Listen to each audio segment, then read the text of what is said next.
Hey guys, today I'm going to give my 10 bands using my CD that should be in the Rock and Roll Hall of Fame.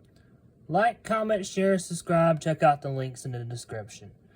The first band I'm going to talk about who should be in is Iron Maiden. Yeah, I'm showing a CD. It's one of the few I have. But I think through Bruce Dickinson, Paul Di'Anno, Blaze Bayley, even if you're not a fan of them, they all had an impact.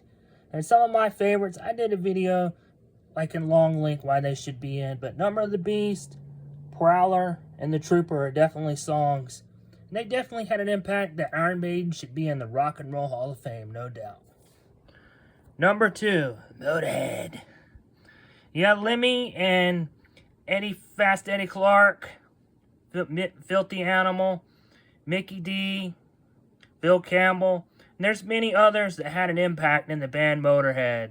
Motorhead definitely had an impact on a lot of bands, and the metal community, thrash metal, even though they like to say they're just hard rock. But not heavy metal, we're just hard rock. And Lemmy did say that a lot. Definitely an impact on myself. Motorhead should definitely be in the Rock and Roll Hall of Fame. I doubt they ever will be, though. Who knows? Number 3, one of the greatest vocalists of all time, and did great in Sabbath, my favorite era of Sabbath, and definitely my favorite Dio album.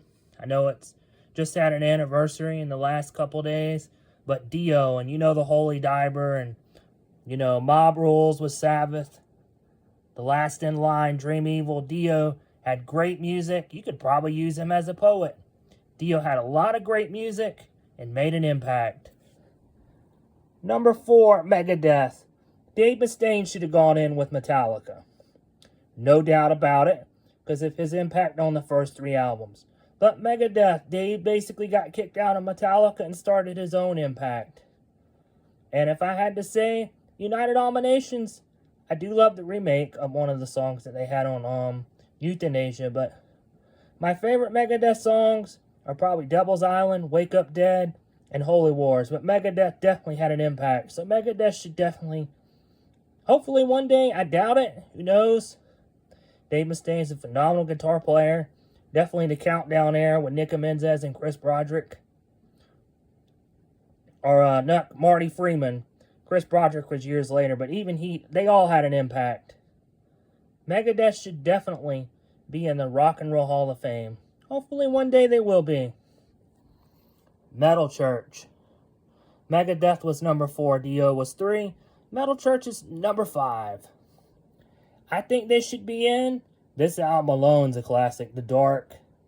And that Blessing in Disguise. I think I only have this in 1 or 2 other albums, Mike Howell. But, you know, David Wayne, Mike Howell, 2 singers that come to mind. And definitely had an impact.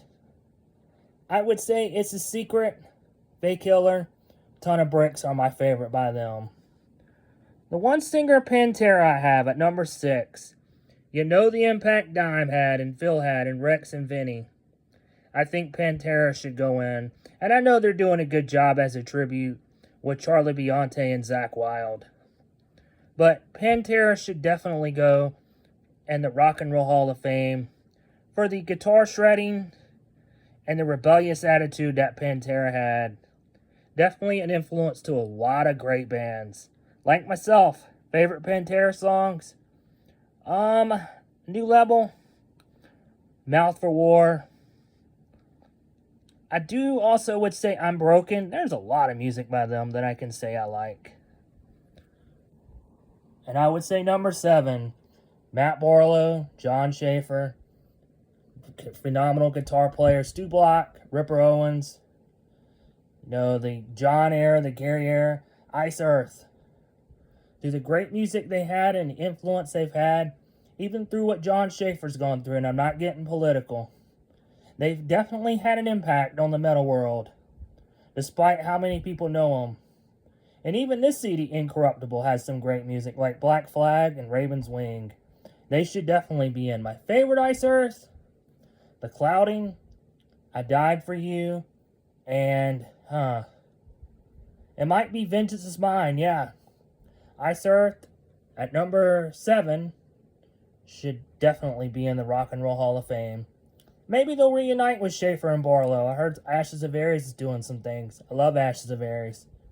But maybe Rock and Roll Hall of Fame, maybe not this year, because I know this year's basically set, but maybe next year. Who knows? Number 8, I know Zakk Wylde's in with Ozzy. At least I think he is. But he should go in again if he's not.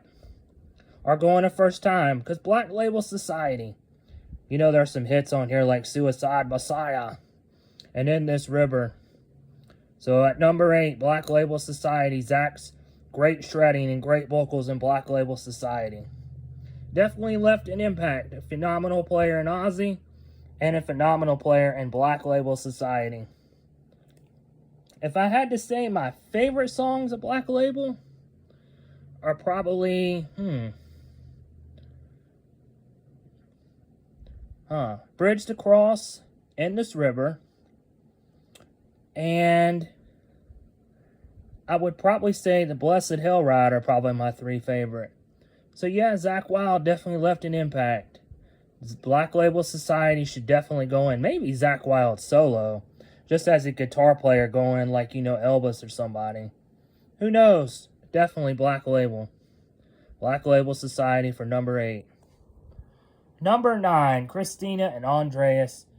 You know, the impact they've had with Lacuma Coil. Coma Lies. I know this album has had an anniversary in last couple years. Great songs on here, Swamped and Heaven's a Lie. They've definitely had an impact in the metal community. So I think they're a band. I think they're a little over 25 years. I want to say they're like 27, 28. I want to say like En Rebir or something's around that point.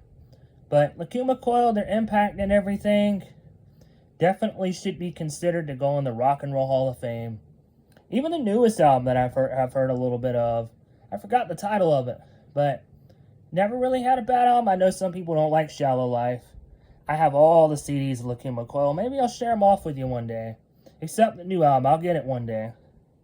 But Lacuma Coil, definitely, with the impact and everything. And 2 singers able to come together, and Christina is one of my all-time favorite singers. So definitely Lacuma Coil should go in the Rock and Roll Hall of Fame. Who knows? Maybe they'll get it right one day. I know they're not from here and they're from Italy. It'd be cool to see. That's number 9. Number 10, Godsmack. Sully Erner had some great music solo. But you know, on the rock world, and some people don't like him, and that's fine. But the angry, rebellious attitude of Sully Erner and Godsmack, and you know, the impact they had in the 90s and in the 2000s, even today. They're still around, rocking and kicking ass. Godsmack is one hell of a band. I've seen them live on YouTube. I don't think I've ever seen them live in person. And they're still delivering today. But this CD alone's definitely a classic. If you got into them. Await, Greed, Bad Magic. I mean, other songs like I Stand Alone and stuff. Kind of naming off my favorite tracks. I just kind of named my... And I'll give you one more. I'd say Straight Outta Line are probably my top 5. But yeah, as a teenager, this was heavily influenced on me. Godsmack should definitely go on the Rock and Roll Hall of Fame. Will they? Maybe in the next couple years they will. Because let's see, they started as an Alice in Chains tribute band. And then they slowly became, you know, writing their own music and everything. So, they've been around for about 30 years. Maybe the Rock and Roll Hall of Fame, maybe they'll slip on a banana and go in. I don't think they'll get that noticed. Maybe I could be wrong and I'd love to see it. You let me know your thoughts. Thank you for watching. I have more CDs and I can show them off. These are my 10. Let me know yours. Thank you for watching. Check out the links in the description. Like, comment, share, subscribe. Feel free to suggest a topic. You never know how I might use my CDs. Definitely if it's metal or rock. To answer your question. Thank you for watching. Peace. Yeah.